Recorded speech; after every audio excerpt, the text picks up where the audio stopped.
Tuesday, we have a 5-game NBA DFS slate, and let's break it all down here, looking at everything that you need to make some money on FanDuel and DraftKings. Today, we're going to look at my top projected lineups and then also core players that I'm getting to at each position. So if you guys could do me a favor, like, follow, subscribe. And if you want to sign up for the NBA package at Stokastic.com, there's a link for that below. It is what I use to build all my lineups each night. So let's go ahead in here and favor my top 150 lineups, starting with DraftKings. Then we'll do FanDuel after reviewing DK. And my number one projected lineup here, I have these ranked by simulated ROI. My best projected ROI lineup has Trae Young, DeJounte Murray, Agbaji, Jalen Johnson. So 3 Atlanta Hawks players in it. Jared Allen, D'Anthony Melton, who's played very well as of late for the 76ers, Rui Hachimura, and Yusuf Nurkic. So if I was just hand building a lineup or two, I would be inclined to not include Trae Young and DeJounte Murray in the same lineup. But in this one particular set of lineups here, of the 5,000 lineups I ran after they were all simulated 40,000 times, our sims are saying that this lineup projects really well. And I do ultimately end up falling back on whatever the data says, because it's been really profitable for me so far this year. So Trae Young, DeJounte Murray, if I was entering lineups right now, this is a lineup I would play. And I probably would be playing this in single entry because it's projecting much better than all my other lineups. Exposures will now go position by position to see what it is that we're getting to at each spot, starting with the point guards. So core plays at point guard, we have Trae Young, D'Anthony Melton, and Bruce Brown. And Trae Young, Melton also both appear to my number one overall top projected lineup. D'Anthony Melton looking like a pretty decent contrarian option. He's only projected for 11.7% ownership. He's in exactly 1/3 of my lineups today. So like getting to Melton definitely is going to help us differentiate lineups. Who are we underweight to at point guard here? Underweight to Colin Sexton, Eric Gordon, Darius Garland, Tyrese Maxey, and Cole Anthony. So one thing I'm going to note about this also is I'm interested to see how the projection changes on Garland as the day goes, because I like the spot for Darius Garland on paper. There's no Donovan Mitchell expected to play tonight for the Cavaliers. And last game, sure, Garland didn't have the best fantasy outcome in the world without Donovan Mitchell last game, but he took a ton of shots, led the team in usage, just didn't have peripheral stats. He scored, he took his shots, but the rebounds, the assists weren't there. He had no defensive stats. And that stuff's typically going to be there for Darius Garland. So he is somebody who, if I was only getting 10% exposure to him and I was uploading my final version of lineups right now, I would be inclined to do an ROI boost to get myself to more of Darius Garland. Let's look at shooting guard. Shooting guard options here. I have D'Anthony Melton showing up in a good amount of lineups, followed by Jaden Springer. So Springer showing up in a lot of lineups is surprising from a standpoint of he's only projected for 14 fantasy points. But then you consider that there are a lot of studs to pay up for on this slate, and there's a lack of value. So Jaden Springer is a very flimsy value option, only projected for 9% ownership. If players start getting ruled out later in the day, I'm pretty confident in saying that Springer is one of the first players that would fall out of my player exposures. Taylor Horton-Tucker, also somebody I have 18% exposure to. However, he's projected for 28.6% ownership by the field, so well underweight to THT there. Also underweight to Austin Reeves, Colin Sexton, Grayson Allen, and Eric Gordon at shooting guard. Who are we overweight to here? Yeah, Melton, Springer, some of Clarkson as well, but primarily Melton is the big stand that the Sims are liking at shooting guard. Small forwards, the guys I'm getting the most of here, Franz Wagner, Bruce Brown, DeAndre Hunter. So it appears I'm just getting all of the Hawks exposure today. And, I definitely think it makes sense from this standpoint. It is a 5-game slate. Of those 5 games, the Hawks-Pacers game has a 252 total.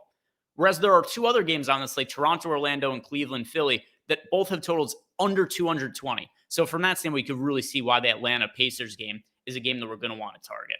Underweight to the field to Lauri Markkanen, Austin Reeves, Taylor Horton-Tucker, Grayson Allen, and LeBron James, as well as Bogdan Bogdanovic, as far as players with small forward eligibility. So Bogdanovic, not one of the Hawks players that I'm getting to a lot of, but plenty of other guys that we're getting to from the team. Let's look at power forwards now. Power forwards, we're getting the most of Jalen Johnson, Atlanta Hawks again, followed by Mo Wagner, Rui Hachimura, Sadiq Bey, DeAndre Hunter. So what we've got of the 5 power forward eligible players I get the most exposure to, 3 of them are from the Atlanta Hawks. Underweight to Lauri Markkanen, John Collins, Evan Mobley, Kevin Durant, LeBron James, and Paulo Banchero as far as players with the power forward eligibility. And now if we go ahead and look at centers, core options from here, Clint Capella, shocking from the Atlanta Hawks, Mo Wagner, Jared Allen, Yusuf Nurkic, and then Anthony Davis. So underweight to the field on LeBron tonight, but getting overweight to Anthony Davis. So Kind of goes to show our data, our sims, they like paying up for AD on the Lakers way more than LeBron. And AD also looked like a little bit of a leverage play for that reason, for underweight to LeBron, overweight to AD. Underweight at center to Goga Bitadze, John Collins, Evan Mobley, Onyeka Okongwu, Jakob Poeltl, Miles Turner here at center. So there's a roundup of the core options we're looking at on DK. But now let's go and do this for FanDuel. So swap to FanDuel. I think I saved the lineups that I already have built. If not, I'm going to look like an idiot for not the first time. There we go. All right, we did it. File uploaded. There we go. Run the sim.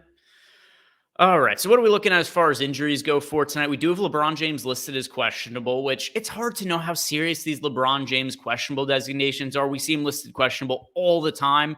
He typically plays. Every once in a while, he does sit, though. So even if we don't want to say that it's like 50-50 with him being questionable, which is typically what the questionable designation is, there's still definitely a realistic chance that he sits, which is one of the other reasons that I kind of like that we're getting exposure to Anthony Davis right now. Because if LeBron doesn't end up playing, well, we've already got like 20% of Anthony Davis in lineups. It would be less that we have to change around. Also, players on the injury report. Malcolm Brogdon is questionable. Karis LeVert is questionable. If LeVert doesn't play, like before, I wasn't getting to a ton of Darius Garland. Guarantee, like Garland would be somebody I'll get to in just a mass amount of lineups if LeVert doesn't play. So those are the three injuries that I'm looking at most closely for updates on later in the day.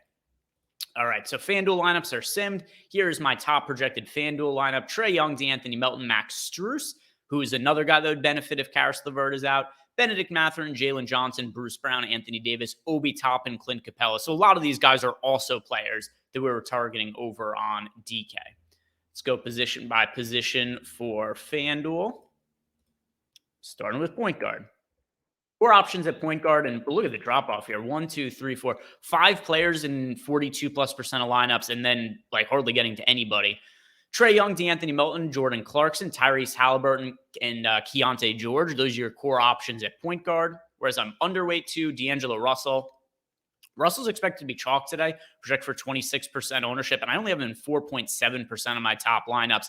Totally different story if LeBron doesn't end up playing, but at least for now, we are underweight to a chalky D'Angelo Russell.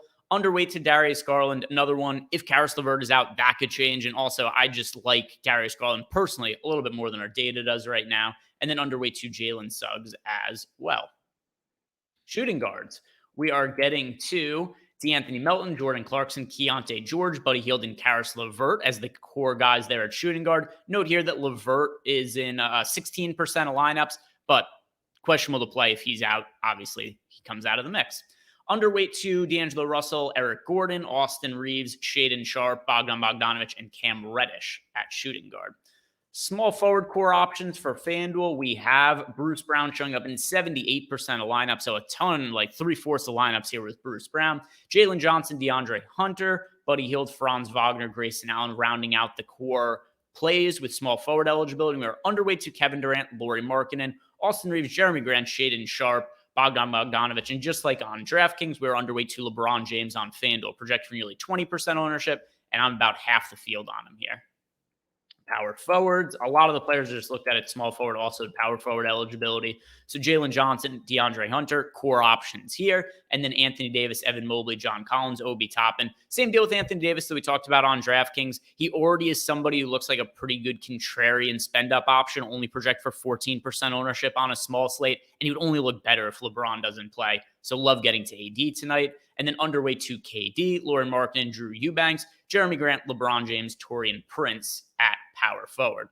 Center core plays to bring us home here. We have Clint Capella. He's in about half of the lineups. And then most of these other guys are players that also had power forward eligibility in AD, Mobley, and John Collins. But then Yusuf Nurkic, another guy with center-only eligibility who's in just under 20% of lineups. We're underweight to Drew Eubanks, Goga Bitadze, Miles Turner here at center. So I hope that helps you guys build your lineups today, some core plays, as well as some top lineups on FanDuel and DraftKings. If you like this content, like the video. If you want to sign up for our basketball package, use the link below. Good luck tonight, guys. And if you want more information from myself, I'm going to be on the Live Before Lock show tonight with Eric Lindquist from 6 p.m. to 7:30 p.m. Eastern time. So I hope to see you there.